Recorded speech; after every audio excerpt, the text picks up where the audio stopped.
Hello beautiful people, welcome back to Maggi simple vibes. ఈరోజు మన హైదరాబాద్లో చూసి ఆనందించండి, వీలైతే కొనండి అనే ప్లేస్కి వచ్చేసాం. అదేనండి మన ఐకియా. బయట ఈ పెద్ద బోర్డు చూస్తేనే అర్థమవుతుంది లోపల మన జేబులు ఎలా ఖాళీ అవబోతున్నాయని. పదండి, ధైర్యం చేసి లోపలికి వెళ్దాం. లోపలికి రాగానే ఏదో ఎయిర్పోర్ట్లో ఉన్న ఫీల్ అయితే వచ్చింది. అలా ఎక్స్కలేటర్ ఎక్కుతుంటే అబ్బా ఏదో ఫ్లైట్ ఎక్కుతున్న ఫీలింగ్.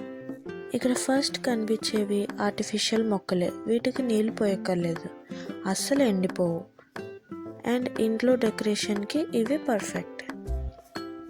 ఇక్కడ వీళ్ళు సెట్ చేసిన రూమ్ చూస్తుంటే మన ఇల్లు కూడా ఇలా ఉంటే ఎంత బాగున్నా అనిపించింది. ఆ డెకరేషన్, ఆ లైటింగ్స్ చూసి నాకైతే మతిపోయింది. కానీ ఇవన్నీ కొనేంత బడ్జెట్ లేక ఇక్కడ ఫ్రీగా వచ్చే ఏసీ గాలి పీలుస్తూ ఫుల్గా ఎంజాయ్ చేసేసాను. ఈ సోఫాలు చూస్తుంటే ఒక కొనుక్కు తీయాలని అయితే అనిపించింది. నా వైపే ఒక అక్క ఇందాక నుంచి చూస్తుంది. అక్కడ పనిచేసే ఆమె అనుకుంటా. ఏమీ కొనకుండా తెగ వీడియోలు తీస్తున్నానేమో.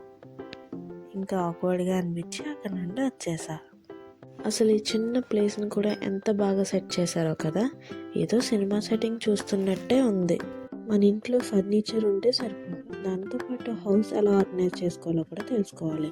ఇక్కడ హైలైట్ ఏంటో తెలుసా? ఆ కిటికీలో కనిపిస్తూ ఉన్న సిటీ వ్యూ చూసి అబ్బా ఆ లొకేషన్ సూపర్ ఉంది అని మాత్రం మోసపోకండి. అది జస్ట్ ఒక స్టిక్కర్ మాత్రమే.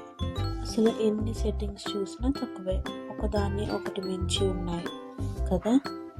నేనైతే ఒక మంచి జాబ్ తెచ్చుకొని నా డ్రీమ్ హౌస్కి కావాల్సిన ఫర్నిచర్ అండ్ డెకరేషన్ ఐటమ్స్ ఇక్కడే కొంటాను.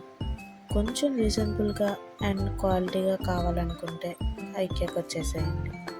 తిరిగి తిరిగి కాళ్ళ నొప్పులు అయితే వస్తున్నాయి అని అంటాను అనుకుంటున్నారా? అంటాను, కానీ పదండి పైకి వెళ్దాం, ఇంకేమున్నాయో చూద్దాం. ఇవి వచ్చేసి షూ ర్యాక్స్. స్టార్టింగ్ 400 నుంచి 3000 వరకు ఉన్నాయి.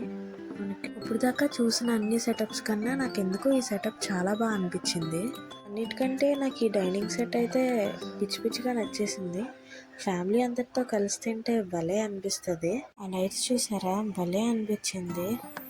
ఎంత దగ్గరికి వెళ్ళి చూస్తే జస్ట్ 3000 అంట.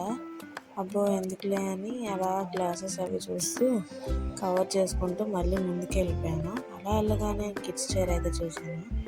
నేను ఫారెన్లో ఉన్నప్పుడైతే మా పేరెంట్స్ నన్ను అందులోనే కూర్చోబెట్టి ఫీడ్ చేసేవారు. భలే అనిపించింది. సో ఎక్కడికి వెళ్ళకండి, వెంటనే లైక్ చేసి అలానే ఛానల్ని సబ్స్క్రైబ్ చేయండి.